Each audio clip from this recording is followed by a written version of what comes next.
आज किचन की ड्यूटी ले ली थी स्वाति ने अपने सर पे। Hello everyone, welcome to vlog 79 of parenting journey. फिर मैंने चेक किया कि ये बच्चे क्या कर रहे हैं, तो ये बच्चे तो खेल रहे थे और मेरा छोटा पे भी मन से खेल रहा था, रोया नहीं वो आज उठकर।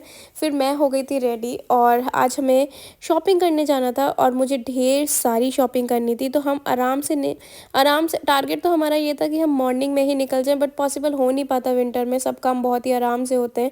8 बजे तो ऐसा लगता है जैसे दिन निकला है। फिर मैं रेडी हो गई थी, छोटे बेबी को भी रेडी कर दिया था। एक मन तो मेरा था कि इसको यहीं पे छोड़ दूँ, इसकी नैनी भी थी और मम्मा भी थी, बट फिर ये मेरे बिना रह भी नहीं पाता और हमें टाइम ज़्यादा लगने वाला था। तो मैंने सोचा कि इसको लेके ही चलती हूँ।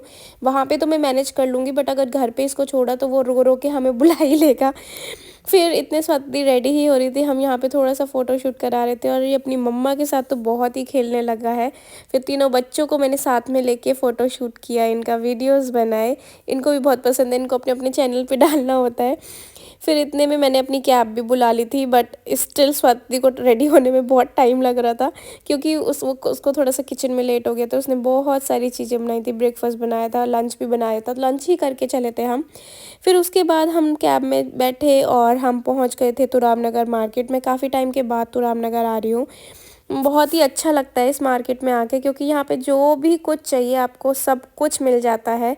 तो मेरी प्रायोरिटी पहले तो थी कि इसके लिए शेरवानी लेती हूँ, बट मैं यहाँ पे अटक गई। मुझे इतने प्यारे प्यारे से ये लगे, बट मैंने सोचा जब मैं अपना घर खरीदूँगी मैं तभी ये सब चीज़ें परचेज़ करूँगी। फिर मैंने अपने लिए ये इयररिंग्स लिए प्यारे से दूल्हे की भाभी, मुझे येलो कलर में लेने थे बट वो नहीं मिले।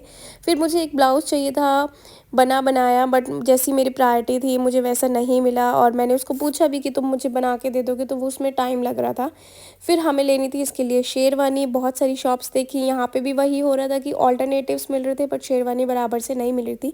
बट एक जगह जाके फाइनली मुझे शेरवानी मिल गई, थोड़ी सी कॉस्टली मिली, बट फिर मेरे को कुछ भी नहीं सूझ रहा था। मुझे लेना था तो लेना था। अब मुझे उसकी लेनी थी कलंगी, बट कलंगी मिलने में भी बहुत परेशानी हो रही थी, क्योंकि इतने छोटे बच्चे की मिलती नहीं है। फिर समहाउ एक शॉप पे मुझे मिल गई, बट वो थोड़ी सी बड़ी है, तो मैंने कोई बात नहीं, उससे भी मैंने एडजस्ट कर लिया कि मैं बड़ी ही भी ले लूँगी। फिर स्वाति को अपने लिए भी शॉपिंग करनी थी, मतलब मन्नू के लिए शॉपिंग करनी थी, तो उसने मन्नू के लिए शॉपिंग करी और मैंने बाकी की चीज़ें भी खरीदी, जैसे कंगना होता है और भी बहुत सारी चीज़ें लेनी थी, बट मुझे वहाँ पता भी नहीं था और यहाँ से वेट बढ़ाने से कोई फ़ायदा भी नहीं था, क्योंकि बुलंदशहर में भी मार्केट अच्छी है, तो मैं वहीं से लेने वाली थी। फिर इतने में ही हमारा क्या हुआ, हमारा एक पार्सल ना किधर उधर रह गया। मतलब इतनी सारी चीज़ें हाथ में हो गई थी और छोटा बेबी भी था, वो भी परेशान कर रहा था। फिर फाइनली हम घर आ गए और मैंने अपनी मसाज कराई और मैं अच्छे से सो गई। Bye bye.